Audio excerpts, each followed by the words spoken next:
देखना अब दूसरा जो आएगा हमारा वो क्या आएगा, इंक्रीज डिक्रीज वाला क्वेश्चन। इसको ऐड कर लेते हैं यहीं पर, दिख तो सबको रहा होगा, तुम नहीं तो खुद से देख लेना। ठीक है, देखना अब अगर मुझे इस टाइप के क्वेश्चन को डील करना है, ठीक है, जो बुक से देखना चाहो तो बुक से देख लो, यही वाला है। अब इसमें क्या पूछता है ये, बेसिकली आपको क्या बोलता है, कहता है इंक्रीज डिक्रीज बताओ, ठीक है। एक मिनट में इसके मेन लाइन भी ऐड कर लूँ यहाँ पे।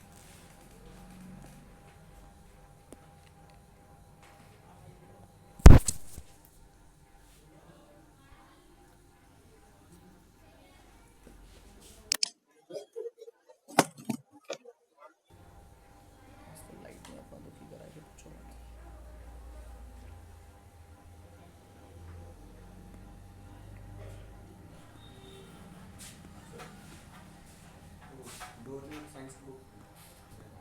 अभी दे रहा हूँ,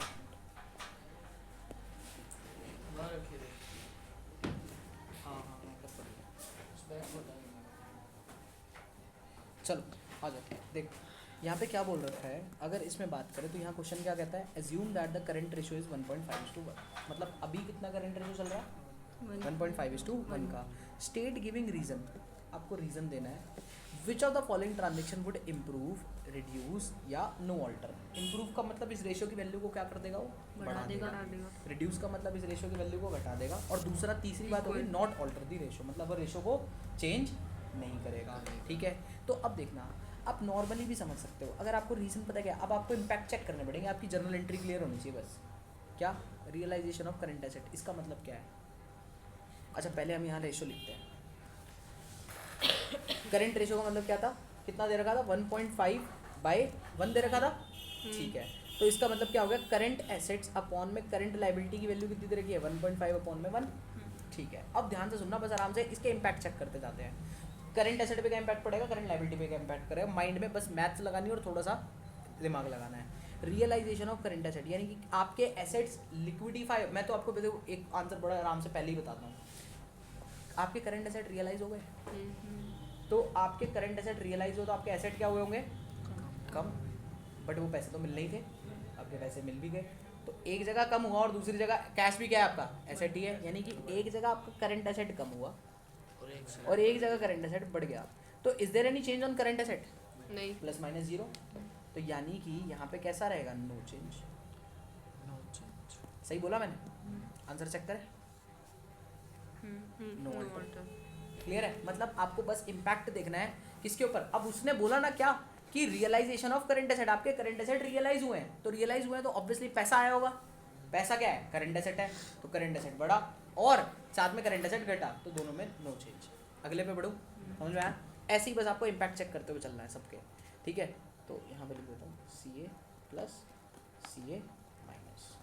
अगले पे आना, पेमेंट ऑफ करंट लाइबिलिटी। अब यहाँ पे पता है क्या होता है, यहाँ पे आपकी लिक्विडिटी इंप्रूव हो रही है, अगर मैं देखूँ तो कैसे सर, आपने एकदम से देखते कैसे बता दिया, क्योंकि you have paid your current liabilities, और जब भी आप अपनी लाइबिलिटीज़ को पे ऑफ करते हो तो आपका डिनोमिनेटर कम हो जाएगा एक तो, क्योंकि करंट लाइबिलिटीज़ कम हो गई, और साथ में करंट एसेट भी कम हो जाएगा।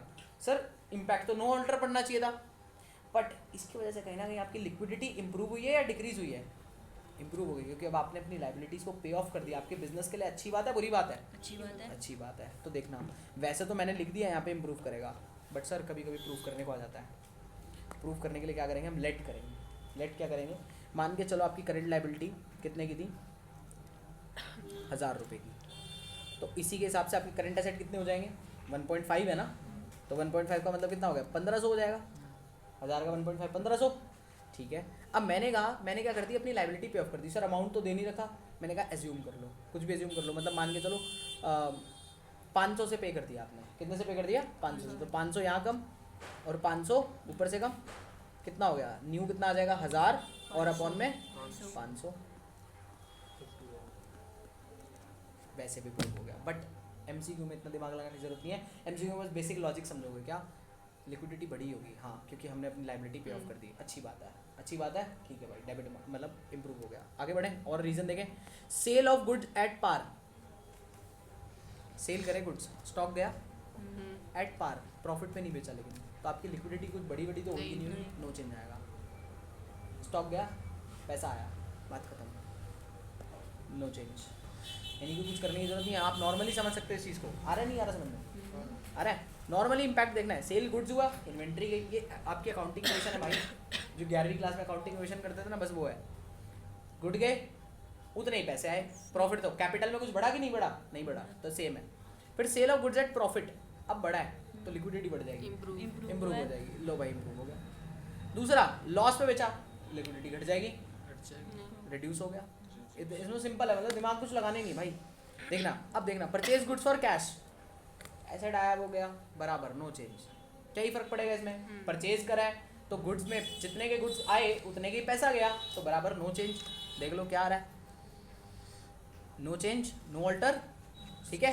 फिर उसके बाद purchase of goods on credit. अब यहाँ जब आप क्रेडिट पे खरीद के लाए हो, आपकी लिक्विडिटी घट गई है, क्योंकि you bought your goods on credit, उधार पे खरीद के लाए हो, तो यहाँ पे आपका इंप्रूव होगा, रिड्यूस होगा? देख लो जरा, कुछ सोचना ही नहीं पड़ रहा सर इसको क्वेश्चन, लेकिन लोग कैसे करवाते हैं? ऐसे करवाते हैं यहाँ पे।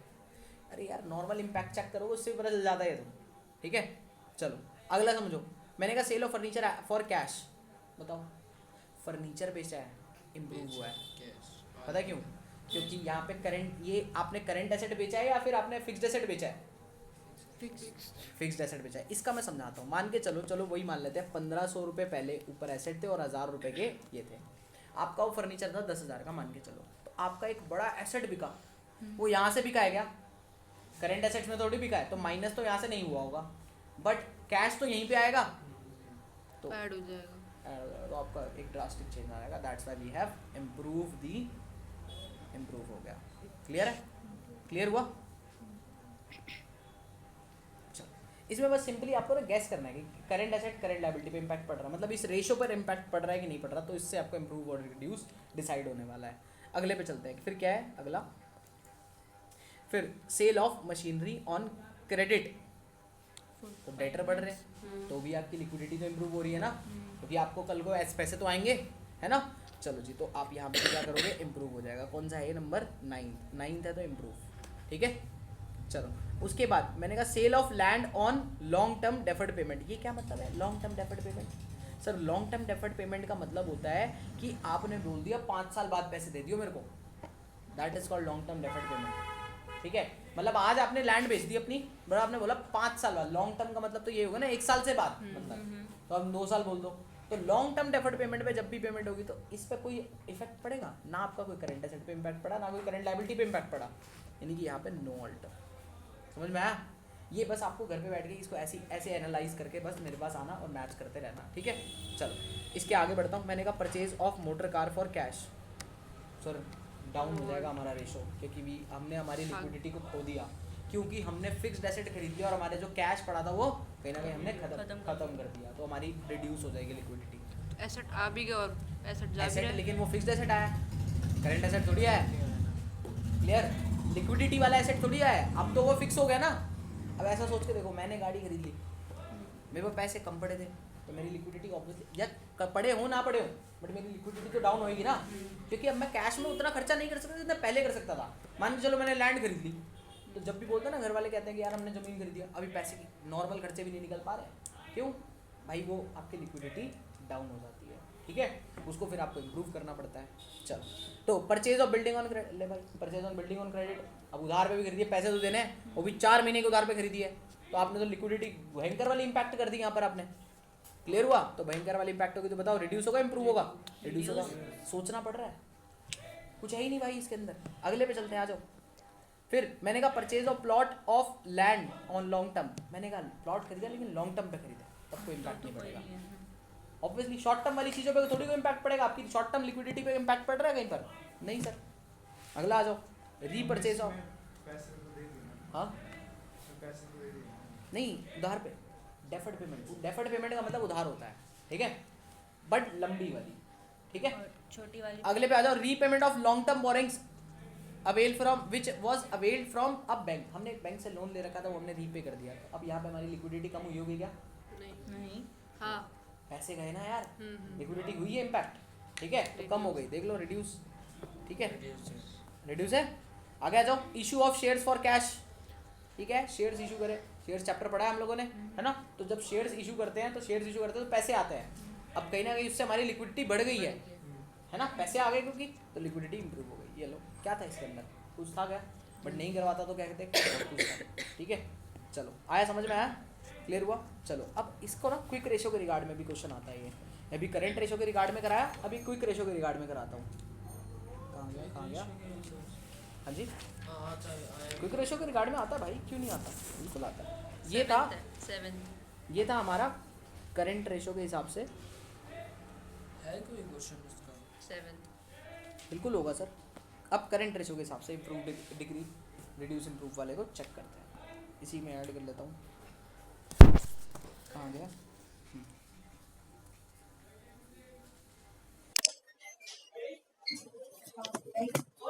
अब ऐसे बैठा तो बैठे ही रहता है, छोड़ो। चलो तो मैंने कहा देखना, अब 7th वाले की बात करेंगे अगर, तो 7th वाले में क्या बोल रखा है, वही स्टेट करना है, गिव द रीजंस देने हैं हम लोगों को, कैसे कैसे रीजन देने हैं। मैंने कहा वही फॉलोइंग, क्या इंप्रूव हुआ, रिड्यूस हुआ या नो चेंज आया ऑन द क्विक रेशो। किसके ऊपर बोला है इन्होंने, क्विक रेशो के ऊपर बोला है ना। तो अगर क्विक रेशो के ऊपर बोला है और इन्होंने बता दिया दो बार, एक पहले 1.5:1 था, फिर 1:1 था और 0.8 था, मैंने कहा उससे क्या ही फर्क पड़ता है। मैंने कहा आएगा तो वही इंप्रूव रिड्यूस वही सब देख लेते हैं, फिर भी एक बार चेक कर लेंगे क्या चीज़ बात बोलता है। मैंने कहा पहली बात तो पेमेंट ऑफ आउटस्टैंडिंग लाइबिलिटी आपने कर दी। मैंने कहा जब भी आप पेमेंट ऑफ आउटस्टैंडिंग लाइबिलिटी करोगे आपकी लाइबिलिटी कम होने वाली है, आपकी लाइबिलिटी कम होने वाली है, मतलब आपकी लिक्विडिटी बढ़ने वाली है ना। पेमेंट भी तो कर रहे हैं। पेमेंट कर रहे हैं, बट फिर भी अब आपके ऊपर कोई लोन लाइबिलिटी नहीं है, तो आपकी लिक्विडिटी इंप्रूव हो गई है ना, तो आपकी शॉर्ट टर्म। तो मैंने कहा इसीलिए आप बोलोगे यहाँ पर मेरा क्या हो गया, तीनों केसेस। अब पहले वाले केस में तो क्या हो गया, इंप्रूव हो गया। अच्छा दूसरे वाले में नो चेंज आ रहा है, दूसरे वाले में नो चेंज पता है क्यों आया, क्योंकि दोनों बराबर हैं। अब देखना समझना इसको एक बार एग्जांपल वाइज समझाऊं। जब दोनों बराबर है ना, तो जो अपर वाले दोनों केसेस होंगे वो चेंज हो जाएंगे। देखना कैसे, पहले वाले केस में 1.5:1 था, कितना था, 1.5:1 था। इसका मतलब क्या था कि अगर 1,00,000 के अगर करंट लाइबिलिटी है तो 1,500 की कितनी क्या होगी, क्विक एसेट्स होंगे, ऐसा ही कुछ। अब मेरे को एक बताओ कि इसमें हुआ क्या, मैंने थोड़ा सा गलत लिख दिया, एक मिनट इसको वैसे लिखते हैं। 1,000 की अगर करंट लाइबिलिटी है तो 1,500 के क्या होंगे, करंट क्विक एसेट्स होंगे। ठीक है, चलो तो मैंने कहा अगर हमारे इक्वल और अगर इक्वल होगा तो इक्वल वाले केस में क्या आने वाला है, 1,000 की करंट लाइबिलिटी तो 1,000 के क्या होंगे, क्विक एसेट होंगे, क्योंकि 1:1 है, तो 1:1 का मतलब तो बराबर हो गया। ठीक है, तो मैंने कहा अब एक बात बताओ, अब मैंने क्या करा, पेमेंट ऑफ आउटस्टैंडिंग लाइबिलिटी, तो लाइबिलिटी यहाँ से भी कम होगी, कितने की, 300 की मान लो, और 300 की यहाँ से कम होगी, तो वैल्यू तो तब भी सेम ही आएगी। तो जब अब जो डिनोमिनेटर और न्यूमरेटर वाले इम्पैक्ट होते हैं, अगर वो दोनों पहले से रेशो इक्वल था तो उसमें वो नो चेंज क्रिएट करेंगे। बट यहाँ पे क्या था ना, यहाँ इम्पैक्ट डबल था। अगर करंट लाइबिलिटी हमारी, ऐसे सोच के देखो, अगर करंट लाइबिलिटी हमारी 100 से कम हो रही है तो कहीं ना कहीं क्विक एसेट हमारे कितने से कम हो रहे होंगे, 1.5 टाइम्स, ऐसा बोल सकते हैं विद द रेफरेंस, है ना। तो उसकी वजह से नहीं, सॉरी 1.5 टाइम्स से कम इम्पैक्ट पड़ेगा, थोड़ा इलास्टिसिटी कम है, ऐसा बोल सकते हैं। तो माइनस अगर इसको 300 से करें, यहाँ पे भी 300 माइनस होगा, तो ये तो अभी पहले से भी ज़्यादा ही था ना, तो कहीं ना कहीं और इम्प्रूव हो जाएगा। देखना तो 1.5 कितना हो गया, 1200 डिवाइडेड बाय 700। तो अब इसको करोगे तो आपके कहीं ना कहीं इम्प्रूव्ड फिगर आएगी कोई ना कोई। कर लें एक बार, इसको डिवाइड करना तो कर लो, 2 0 से 2 0 हाँ 1.5 से ज़्यादा आएगी, 1.6 आएगी, 1.7 आ गई, ज़्यादा आई ना। अब सर अगर 1.8 है तो ऊपर है 1800, नीचे 1000, तो ऑब्वियसली वही चेंज आने वाला है, तो माइनस चलेगी। अच्छा वो हमने शिफ्ट नहीं करा, 300 तो ऊपर आया कितना, 1500, नीचे आ गया 700, तो और ज़्यादा हो जाएगा, 1500 डिवाइडेड बाय 700, और ज़्यादा इंक्रीज, यानी कि दो केसेस में इंक्रीज ही आने वाला है। क्या सही बोल रहा हूँ, पहला इम्प्रूव और, अच्छा मैं यहाँ लिखा नहीं, अगर इसमें से मैच करें, कहाँ गया पहला इम्प्रूव, हाँ, तो ये वाला एक, अच्छा सॉरी वो दूसरा 1.8 नहीं 0.8 दे रखा है, ओके 0.8 होगा तो फिर रिड्यूस आएगा। देखना क्यों, क्योंकि ऊपर वाला कम है, अभी पैसे थे नहीं, लिक्विडिटी पहले कराती है, आपको लाइबिलिटी अभी पे नहीं करनी चाहिए थी। यहाँ पे पता है क्या मैटर आपको समझाया जा रहा है कि अगर आपके पास more than sufficient current assets हैं तो भाई साहब अपनी लाइबिलिटी को पे ऑफ करोगे तो अच्छा होगा तुम्हारे लिए। बट अगर आपके पास आपकी लाइबिलिटी के कंपैरिजन में एसेट्स कम है, तब अगर आप अपनी करंट लाइबिलिटी को पे करने जाओगे ना तो आपके लिए बुरा होगा वो, भाई बात समझो। और बराबर है तो कोई इम्पैक्ट नहीं पड़ेगा। तो यहाँ पे वो 1.8 नहीं था, सॉरी, हमने यहाँ पे 0.8 था, मतलब कि 800 कर देते हैं इसको, तो ये कितना बचेगा यहाँ पर आपका 500। ऑब्वियसली अब आप इसको डिवाइड मारो, तो पहले था 0.8, 0.714 हो गया, क्या हो गया 0.714 हो गया, 0.8 था अब उसकी जगह 0.714, तो ये क्या हो गया कहीं ना कहीं रिड्यूस हो गया। जब भी कन्फ्यूजन समझ में आए तो ऐसे कर लिया करो, फिर चेकिंग मैंने आपको सिखा दी पूरी, बट कन्फ्यूजन दिखे तो ऐसे कर लिया करो। क्लियर हुआ? एक हमने क्विक रेशियो पे इम्पैक्ट चेक करा, हमने 2 तरीके के क्वेश्चन कर लिए, कौन से, एक तो डायरेक्ट क्वेश्चन ये वाला, फिर करंट रेशियो का क्वेश्चन करा, ठीक है, उसके बाद क्विक रेशियो का क्वेश्चन कर लिया।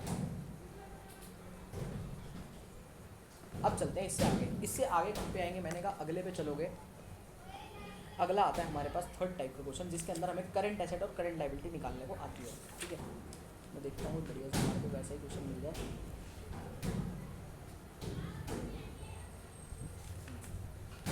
टिक मारो, सिर्फ मीनिंग को करेंगे ये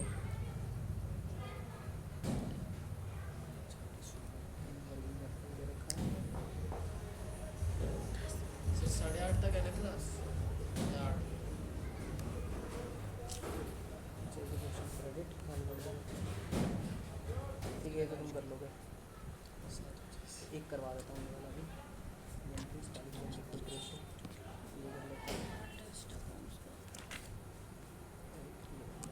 ठीक है, इतने में मेरे ख्याल से अपना काम बन जाएगा। चलो इसको लेना फटाफट इसको,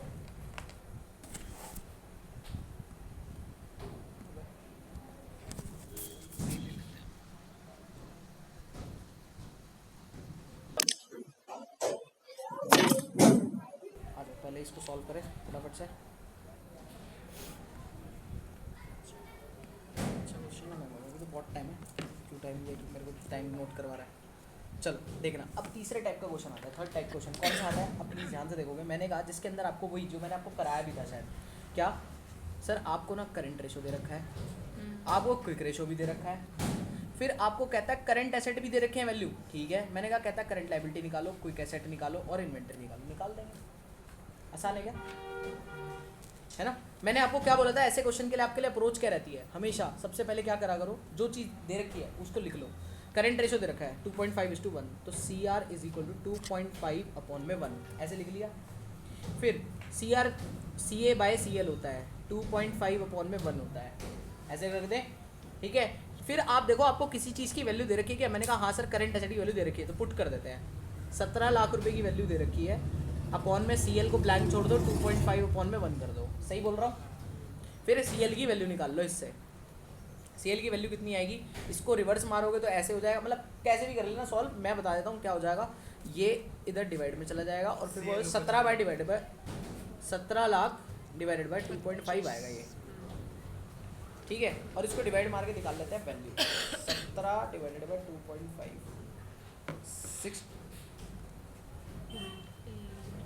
6,80,000 करंट लायबिलिटी आएगी आपकी, 6,80,000, सही है क्या, देखो एक बार मैच करें आंसर, 6,80,000 आ रहा है हमारा, हाँ सर बिल्कुल, करंट लायबिलिटी हमारी 6,80,000 आ रही है। अब एक वैल्यू आ गई, एक फॉर्मूले से एक ही वैल्यू निकलेगी, दूसरे फॉर्मूले में स्विच करते हैं। दूसरा फॉर्मूला क्या दे रखा है, क्विक रेशियो दे रखा है। क्विक रेशियो में क्या क्या दे रखा है आपको, क्विक रेशियो का मतलब होता है हमारा, मैंने कहा 0.95:1, 0.95/1। क्विक एसेट को कैसे सॉल्व करोगे, सॉरी क्विक रेशियो का फॉर्मूला क्विक एसेट अपॉन में करंट लायबिलिटी। अब यहाँ पे भी आपके पास करंट लायबिलिटी है, मैंने कहा हाँ सर बिल्कुल है, 0.95/1। अब करंट लायबिलिटी को पुट कर देते हैं। करंट लायबिलिटी की वैल्यू कितनी थी सर हमारी, अभी निकाली ना, 6,80,000, तो मैंने कहा QA/6,80,000 कर दिया, 0.95 डाला। अब QA की वैल्यू निकालोगे तो इसको उधर भेज दो बस, 0.95 इंटू में 6,80,000, डन है क्या, क्यों, अच्छा वैल्यू, हाँ 6,80,000 इंटू में 0.95, 6,46,000 आ गया क्या आपका। क्विक एसेट भी आ गए, यही क्वेश्चन है निकालने के लिए बोले थे क्या, क्विक एसेट्स कितनी आ रही है वैल्यू, 6,46,000 आ गई। अब आपको याद है क्या करंट एसेट और क्विक एसेट का डिफरेंस क्या हुआ करता था, जनरली इन्वेंट्री, क्योंकि हमें पता है फॉर्मूला, हमें क्या पता है फॉर्मूले का मतलब क्या था, quick asset is equals to current asset minus inventory. अब और कुछ बोला नहीं उसने कि और कुछ फाइंड आउट करो, तो हम बोल देंगे बस यही इन्वेंट्री डिफरेंस होगा। तो क्विक एसेट भी पता है हमें 6,46,000 के है, और करंट एसेट पता है हमें कितने के, जल्दी बोलो 17 लाख रुपए के, माइनस इन्वेंट्री। यहाँ से इन्वेंट्री इधर ले जाओगे इधर कर लोगे, इन्वेंट्री की वैल्यू निकल जाएगी 17 लाख माइनस 6,46,000। कोई डाउट यहाँ तक? इजी था क्या? यही करना है आपको। अप्रोच दे दी मैंने, अप्रोच क्या दी मैंने कहा सबसे पहले जो फॉर्मूला दिया उसको उठाओ, उसको सॉल्व करो, फिर उसको जो वैल्यू देखिए देखो उसमें पुट कर दो, ठीक है। पक्का कोई ना कोई वैल्यू गिवन होगी, ठीक है, ऐसा हो नहीं सकता ना गिवन हो, ठीक है। इस तरीके से आप सॉल्व करोगे। अगले क्वेश्चन पे चलते हैं। पहला क्वेश्चन ये मैंने आपको सॉल्व करवा दिया, डन।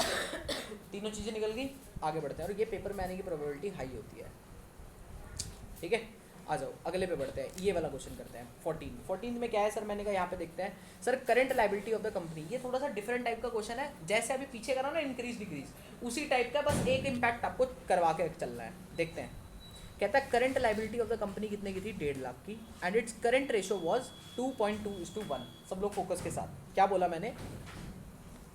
ये पहले तो ऊपर वाले क्वेश्चन का नंबर डाल देते हैं। क्वेश्चन नंबर ये था 12। अब हम चलेंगे क्वेश्चन नंबर 14 पे, ठीक है।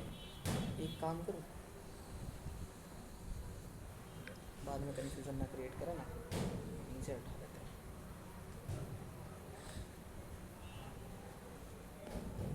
यहाँ रख देते हैं।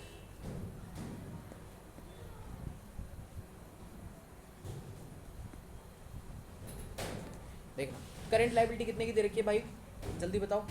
मैंने कहा करंट लायबिलिटी दे रखी है आपको 1.5 लाख रुपए की। कितने की है? 1.5 लाख। लिखते चलते हैं, current liability is equal to 1,50,000। फिर आगे दे रखा है करंट रेशो की वैल्यू दे रखी है। करंट रेशो की वैल्यू कितनी थी? 2.2/1। ऐसे लिख दूं सर? करंट रेशो का फॉर्मूला क्या होता है? CA/CL। 2.2/1, इजी। मैंने कहा करंट लायबिलिटी की वैल्यू पुट कर दो, तो करंट एसेट की वैल्यू निकल के आ जाएगी क्या, है ना। तो ऐसा बोल दो 2.2 इंटू में 1,50,000 डिवाइडेड बाय 1, क्योंकि ये 1,50,000 उधर ही जाता बाद में। चलो, तो current asset is equal to 2.2 हो जाएगा। 2 करोगे तो 3 और 15 30। चलो कोई नहीं, 3,30,000। करंट एसेट कितने आगे जल्दी बोलो? 3,30,000 के। कोई डाउट यहाँ तक? 3,30,000 आ गया, ठीक है। निकले करंट एसेट निकल गए। अब पता है आपसे क्या पूछ रहा है? आपके पास करंट एसेट आ गए, करंट लायबिलिटी आ गई। कहता है आफ्टरवर्ड्स, ये सब सिचुएशन के साथ, afterward it's purchased goods on credit for 50,000। Please मेरे साथ फोकस जुड़ोगे। मैंने कहा परचेज करे गुड्स, तो गुड्स परचेज करने पर होता क्या है? जब भी हम गुड्स परचेज करते हैं तो हमारी दो चीज़ें पे इम्पैक्ट पड़ेगा। बताओ अकाउंटिंग क्वेश्चन के दो चीज़ों का इम्पैक्ट। लायबिलिटी और एक तो स्टॉक बढ़ेगा, और किस पे खरीदे हैं? क्रेडिट पर खरीदे हैं, तो हमारे क्रेडिटर बढ़ेंगे क्या? हाँ सर, 50-50 से। तो मैंने कहा अब दोनों चीज़ों को इम्प्रूव भी करना है, बेसिकली बढ़ाना है बेसिकली, है ना। तो कहीं ना कहीं अब देखते हैं क्या हुआ होगा। तो मैंने कहा करंट एसेट कितने से बढ़ गए होंगे? स्टॉक आया 50,000 का, 50,000 का था ना, क्लियर है प्रसाद? तो करंट एसेट में क्या कर दोगे आप? 3,30,000 प्लस 50,000, और अपॉन में CL भी लिखेंगे, तो यहाँ पे कितना आ जाएगा? 1.5 लाख प्लस 50, क्योंकि करंट लायबिलिटी अब कितने की थी? तो 380 2 लाख 1.9 1.9:1 आ गया। सिंपल, इससे आसान क्या ही हो सकता है? सिंपल था। बस आपको इम्पैक्ट, एक इसमें स्पेशल पॉइंट पता है क्या था? बस इतना सा स्पेशल पॉइंट था कि इस चीज़ को आइडेंटिफाई करना एक स्पेशल बात थी इसके अंदर, ठीक है ना। और तो सब मजाक ही है। आगे बढ़ते हैं, चलो अगले टाइप के क्वेश्चन पे पढ़ेंगे। इसमें एक और ये वाला टाइप हो गया, 14 हो गया। 16 पे आता हूँ, ठीक है। 16 क्वेश्चन क्या दे रखा है आपको? इसी सही है, इसके अंदर तो कुछ है नहीं।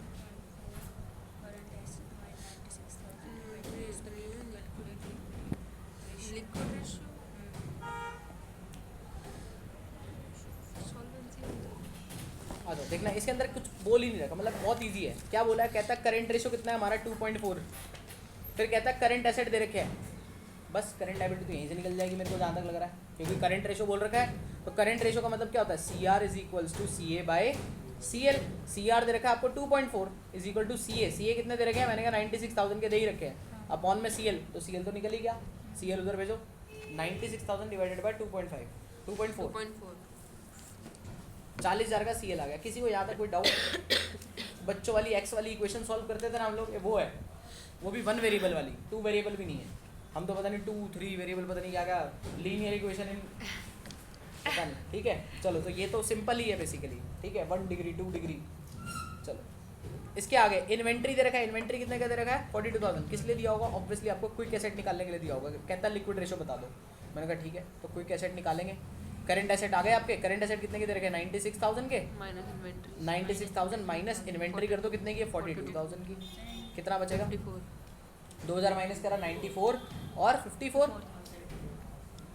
अब कर दो भाई, क्विक रेशो कैसे निकलेगा? QA by CL 54 divided by 40 आ जाएगा 1.35। डन है क्या? इजी है? कुछ था इसके अंदर? बच्चों वाली चीज़ें हैं, एक बार प्रैक्टिस करोगे बच्चों के सारे क्वेश्चन आपने प्रैक्टिस ही करके आने हैं। अभी छुट्टी नहीं हो रही है, अभी कहीं उछलो। ठीक है अभी तो ये हुआ है, अभी एक रेशो ख़त्म होने को है। अभी सॉल्वेंसी प्रैक्टिस करना है, फिर उसके बाद टर्नओवर प्रैक्टिस करना है। ठीक है चलो देखते हैं कितने हो पाते हैं। भले मुझे टाइम लगाना पड़े बट मैं छोड़ूंगा नहीं। ये चैप्टर ऐसा करके छोड़ेंगे कि बिल्कुल निचोड़ दिया। ठीक है चलो।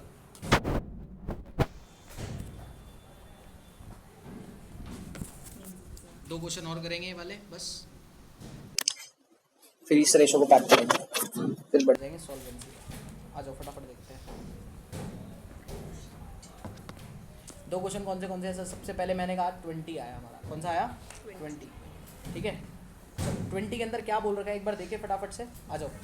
मैंने कहा एक तो दे रखा है आपको करंट रेशो दे रखा है। क्या दे रखा है जल्दी बताओ? Current ratio and liquid ratio दे रखा है। कैसे? 2.5 और 1.2। मतलब ये पहले वाला आपका करंट रेशो होगा, दूसरे वाला आपका क्विक रेशो होगा। ये तो समझ में आता है ना, आगे रिस्पेक्टिवली लिखा भी हुआ उसने। फिर कहता लिक्विड एसेट फाइंड आउट करो और liquid current liability find out करो इफ देयर इज इन्वेंट्री की वैल्यू दे दी इन्होंने, इंक्लूडिंग लूज टूल्स।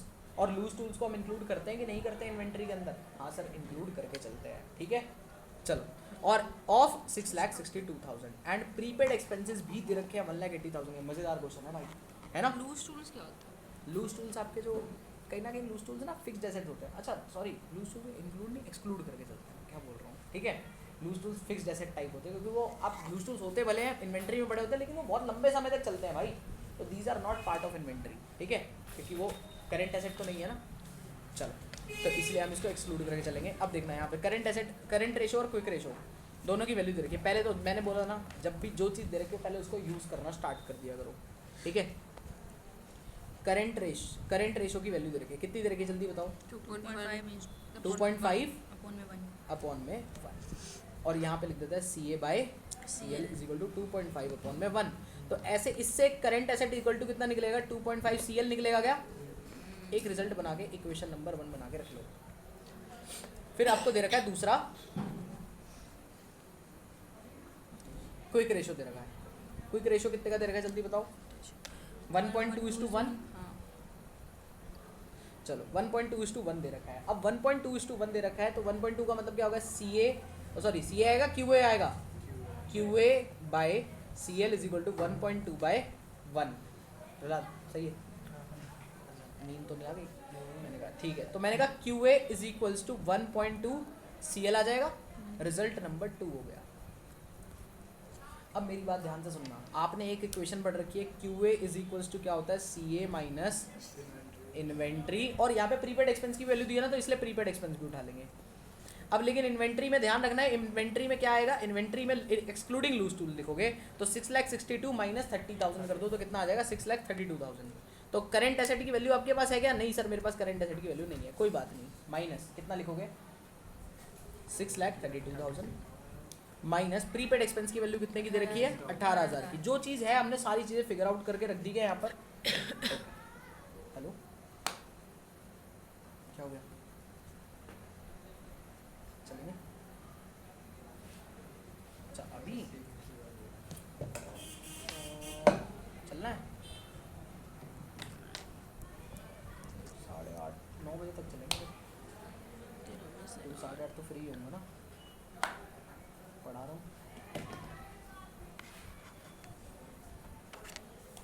हाँ तो अभी कुछ खा के जाऊँगा ना ऐसे थोड़ी।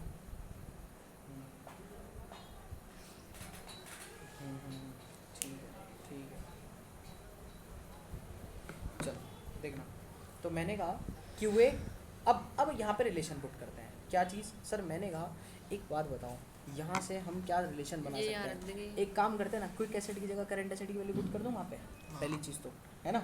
तो यहाँ से एक तो इक्वेशन डिराइव हो जाएगी और सी की जगह ये और फिर मैं करंट एसेट की वैल्यू निकाल, फिर सी की जगह मैं ये पुट कर दूँगा। CA और उनकी वैल्यू डाल दो ना, QA वन C और CL हो ये कर जाएगा। दो, ये कर दो, ये कर दो, क्विक एसेट की CL जगह फिर एक जगह क्विक एसेट, हाँ एक जगह आ जाएगा, इसी को पुट कर देते हैं, यहीं पुट कर देते हैं 1 और 2 की वैल्यू, बहुत बढ़िया। तो मैंने कहा क्विक एसेट 1.2 CL होता है, ऊपर से उठा के डाल दिया। और दूसरा करंट एसेट कितना है? 2.5 CL माइनस 6,32,000 माइनस 18,000। अब CL वाले को ऊपर ले अब बस अब CL वालों को एक तरफ कर दो, इसको उधर कर दो, इसको इधर कर दो, तो 6,32,000 प्लस 18,000, तो 8 कितना हो जाएगा? 40 और 50, ये तो 6,50,000 आ जाएगा इधर, क्योंकि माइनस माइनस प्लस हो जाता ना। हाँ और ये 1.2 माइनस करा तो 1 CL माइनस 1.3 CL CL। अब CL की वैल्यू कितनी आ जाएगी? 6,50,000 डिवाइडेड बाय 1.3 पड़ गया 10, 13 पंजे 65, 5 लाख रुपए करंट लायबिलिटी आ गया। कोई डाउट यहाँ तक? अब सब जगह करंट लायबिलिटी पुट करो, करंट एसेट की वैल्यू आएगी और कोई एसेट की वैल्यू आएगी। बताओ कोई दिक्कत यहाँ तक? मज़ेदार क्वेश्चन था, ठीक है, याद रहेगा, ठीक है। याद तो फिर क्या रखना है, समझ के चलना है बस, ठीक है। इक्वेशन बनाओगे पहले, जब भी ऐसी अननोन फिगर मिले ना, इक्वेशन बनाते जाया करो, फिर इक्वेशन में वैल्यू पुट करते जाया करो। डन, आगे बढ़ते हैं, आ जाओ अगले पे चलेंगे। अगला क्वेश्चन है सर, मैंने कहा 21B, ठीक है, इसको हम सेपरेटली लिख लेते हैं यहाँ पे। 21B हाँ 21B करेंगे और इसी के साथ अब करंट रेशो पूरा खत्म हो जाएगा।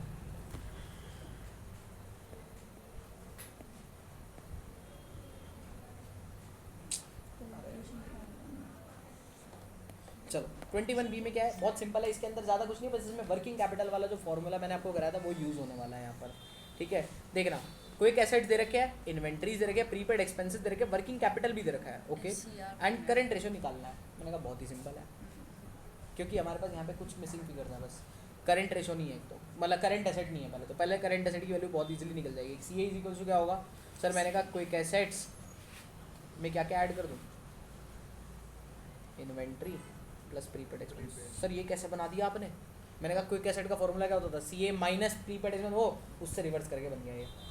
लिखूँ, दोबारा लिखूँ या समझ में आ गया? आ गया युवराज? आ गया पक्का? लिखी दो साइड में। ये ले भाई सुन ले, 2 मिनट सुन ले। Quick asset is equals to CA minus inventory minus prepaid expense होता था। अब मैंने कहा अगर मुझे CA की वैल्यू निकालनी है तो इन दोनों को क्या उधर कर दिया, प्लस भेज दूंगा, बस। तो ये बन गया इससे रिजल्ट से। क्लियर है, सिंपल। तो अब मैंने कहा क्विक एसेट की वैल्यू मुझे दे रखी है 90,000 प्लस इन्वेंट्रीज मुझे दे रखा है 1,08,000 और साथ में प्रीपेड एक्सपेंस दे रखा है 2,000, तो 1,10,000 plus 90 2 lakh. Current asset is equals to 2 lakh. ये लो भाई 2 लाख रुपीज़ के ये आ गए। अब इसके आगे बढ़ जाते हैं। मैंने कहा फिर क्या दे रखा है, अब करंट एसेट दे रखा है, करंट लायबिलिटी निकालना है। कैसे निकलेगा? वर्किंग कैपिटल दे रखा है, CA माइनस CL होता है, तो करंट एसेट की वैल्यू आपके पास 2 लाख है, minus CL is equal to working capital कितना है? 1.5 लाख। तो करंट लायबिलिटी की वैल्यू आ जाएगी 50,000। डन।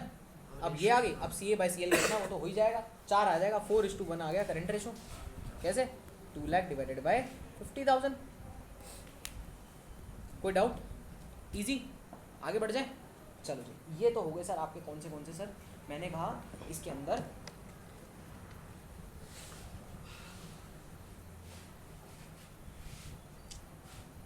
चलो एक इंटरेस्टिंग क्वेश्चन और नज़र आ रहा है, वो और कर लेते हैं, ठीक है, फिर ये सारा ही काम खत्म हो जाएगा इसका। कौन सा है? 23।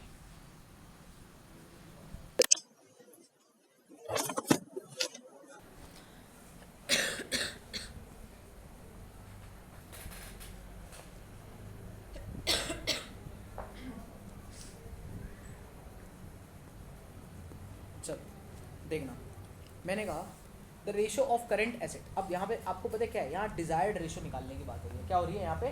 डिजायर्ड रेशो निकालने की बात हो रही है। तो current ratio of current assets, the ratio of current assets to current liability, मतलब कौन सा? करेंट रेशो दे रखा है, करेंट एसेट की वैल्यू भी दे दी, करेंट लायबिलिटी की वैल्यू भी दे दी। कितना था?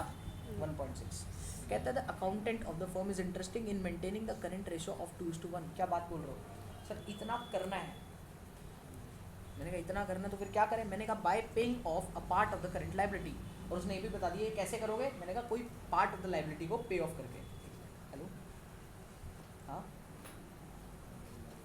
हाँ भाई क्लास ले रहा उसी को भेजे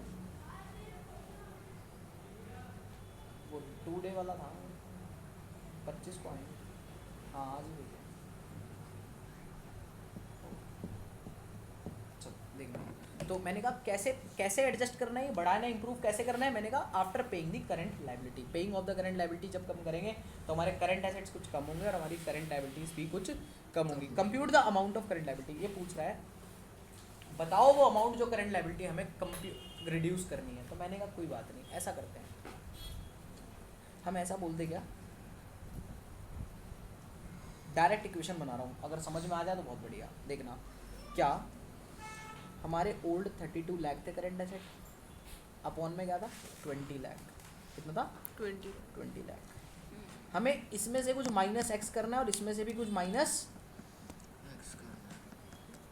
करंट लायबिलिटी को रिड्यूस करना था ना तो करंट लायबिलिटी को रिड्यूस कैसे करेंगे बाय पेइंग ऑफ तो पेइंग ऑफ करेंगे तो करंट लायबिलिटी भी कम होगी और करंट एसेट भी कम होगा और ये माइनस करने के बाद इसकी वैल्यू कितनी हो जानी चाहिए 2/1 ये इक्वेशन बनानी आई आसान थी क्या था करंट एसेट आपको 32 लाख के दे रखे हैं करंट लायबिलिटी 20 लाख की दे रखी है कहता है करंट लायबिलिटी को बताओ कितना पे ऑफ करें तो मैंने कहा पे ऑफ करोगे तो करंट एसेट भी कम होंगे और करंट लायबिलिटी भी कम होंगी तो मैंने कहा दोनों कितने से कम होंगी उसको एक्स ले लेते हैं और मैंने कहा उसकी वैल्यू फिर हो कितनी जानी चाहिए मैंने कहा डिजायर्ड वैल्यू इज योर 2:1 मैंने कहा सिंपल 32 लाख माइनस ये अब इसको एक्स के लिए सॉल्व कर लो आपकी वैल्यू आ जाएगी देखे देखना इसको उधर भेज दो 40 lakh minus 32 lakh minus X is equals to 40 lakh minus 2x अब इसको प्लस ले जाओ नहीं इसको इधर ले आओ और उसको उधर ले आओ तो मैंने कहा यहाँ पे आएगा ये तो बचेगा x और इज इक्वल्स टू ये 8 लाख तो x is equals to 8 lakh आ रहा है नहीं हाँ हाँ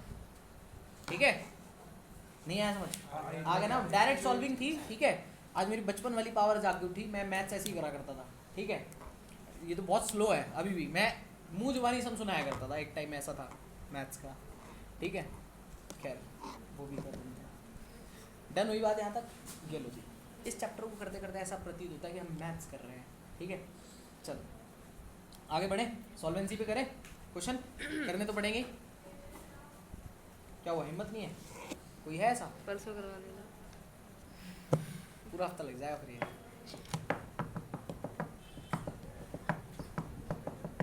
घर से करके आओगे सॉल्वेंसी वाले प्रैक्टिस फॉर्मूले तो करा रखे हैं मार्क करके दूँ क्वेश्चन ये लो सॉल्वेंसी वाले मार्क कर रहा हूँ लेकिन अगली क्लास में सॉल्व जरूर करेंगे जितने तुम लोगों ने कर रखे होंगे वो तो छुड़वा दूंगा जो डाउट्स में होंगे वो सब करवाऊंगा ठीक है मार्क कर रहा हूँ उसको सॉल्व करना ठीक है।